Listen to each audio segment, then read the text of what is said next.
Mesdames, Messieurs, bonjour. Merci de votre fidélité à la télé Futur Média. Bienvenue à ce bulletin d'information. On commence d'abord par cette mort par noyade d'un déficient mental âgé d'une quarantaine d'années. Le drame s'est déroulé à Yeumbeul Ben Barak.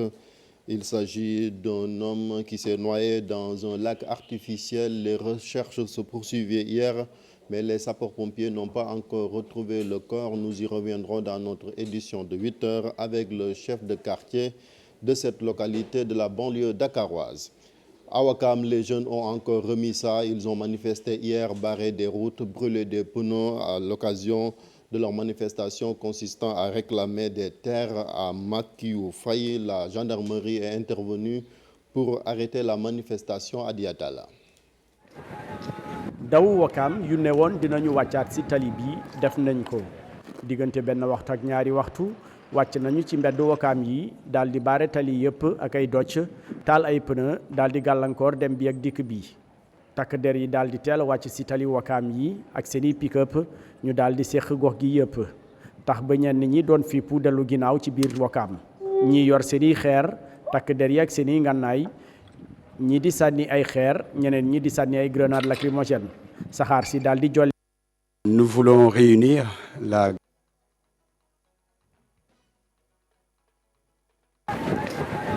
Des habitants de Ouakam ont mis à exécution leurs menaces. Ils avaient promis de descendre dans la rue.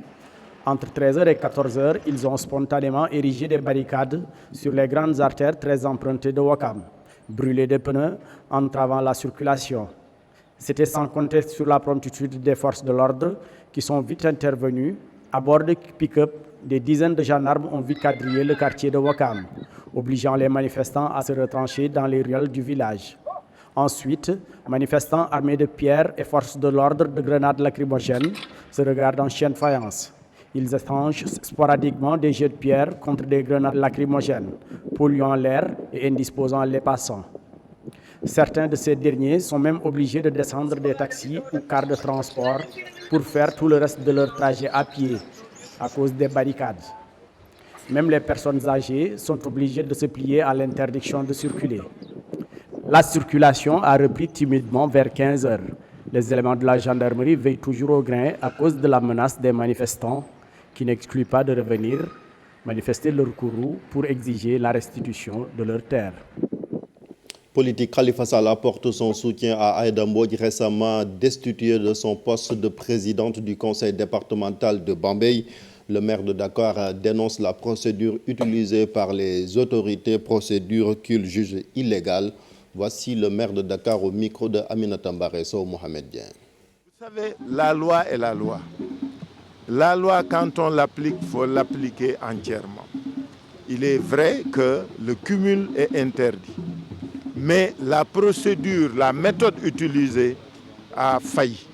Parce qu'on ne peut pas destituer Aïda Mbodj sans la mettre en demeure. Cette mise en demeure n'a pas eu lieu. Donc il y a quelque part un manquement. Mais puisqu'elle a décidé de soutenir la justice, nous sommes tous avec elle, nous la soutiendrons dans son combat. Khalifa Sall s'exprimait hier en marge de la commémoration de l'anniversaire de l'esclavage. Parlons maintenant de ce colloque qui s'ouvre ce matin à Dakar. L'IDHP, l'Institut des droits de l'homme et de la paix, organise ce colloque consacré à l'université et à la société. Beaucoup de thèmes sont attendus, notamment le rôle de l'université dans la société. À ce propos, nous écoutons les explications du directeur de l'Institut des droits de l'homme et de la paix. Il s'agit du professeur Samba Thiam, interrogé par Modofal.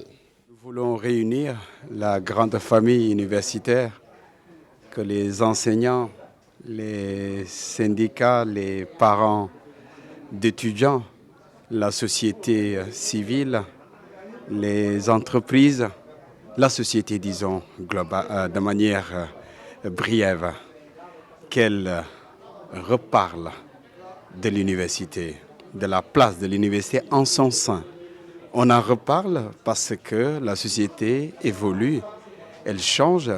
Il y a de nouvelles situations, les nouvelles technologies, les progrès techniques, scientifiques. Elle est toujours là, l'université. Elle garde toujours sa vocation traditionnelle, le temple du savoir, le lieu de la pensée. Mais elle doit s'adapter à la marche de la vie. Voilà, c'est la fin de ce bulletin d'information. Merci de l'avoir suivi. La suite de Yeewu Leen, c'est tout de suite avec Pape Cheikh Diallo.